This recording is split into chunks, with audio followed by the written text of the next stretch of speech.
మళ్ళీ అభినందన ఆశీస్సులు అందజేశారు. మూడో పుస్తకం పాటనా ప్రాణం అని ఆయన స్ఫూర్తితో రాసిన గేయాల్లో కూడా ఆ వేటూరు సుందరరావును స్మరించుకున్నాను. ఎంత గొప్ప మహానుభావుడు. అయితే వేటూరు గారు చనిపోయిన వెంటనే మన ఆత్రేయ సాహితీ సంస్థ తరఫున నివాళులు అందజేయడం నేను చాలా చాలా ఇదిగా ఫీల్ అయ్యాను. ఎందుకంటే ఆత్రేయ గారికి వేటూరు గారికి ఉన్న అనుబంధం స్వతహాగా ఆత్రేయ గారు మంచి భావన ఉన్నారు. వేటూరు గారు వస్తే కొంచెం ఆత్రేయ ప్రభావం తగ్గుతుంది.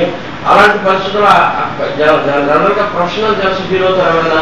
కానీ ఆత్రేయ గారికి తలకాలు రాస్తుంటారు. ఆత్రేయ గారు ఆయన తలకాలు రంగు చేస్తలేదు. ఆ రంగు ప్రస్తావన చేస్తూ ఏమిటిసారి గురుగారు రాయడం మానేశారని అన్నారట. ఈయన నిజంగా వేటూరు గారు ఆత్మ నిజంగా శాంతిస్తుంది అనిపించింది. మన రకాలంలో మనం ఇలాగ ఈ పండుగ సంతోషం పెట్టుకోవడం. అయితే మరి కొంతకాలం గురుగారు బతికితే బాగుంటుంది. తెలుగు సొంపు సాహిత్యం సినిమాలలో సంపదలగా చూపి చిరజీవిగా సుఖల నింపి విద్యలోకాల తేగను తేజమొప్ప.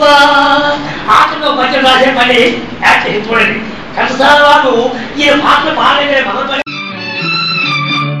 ఎలదేటి పాట చెలరేగె నాలో చెలరేగిపోవే మధుమాసమల్లే ఎలమావి తోట పలికింది నాలో పలికించుకోవే మది కోయిలల్లే నీ పలుకునాదే నా బ్రతుకు నీదే తొలిపూత నవ్వే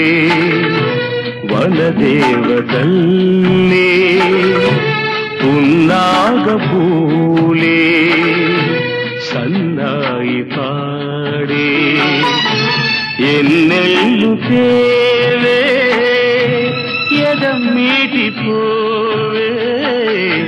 సిరిమల్లి నీవే విరిజల్లు కావే.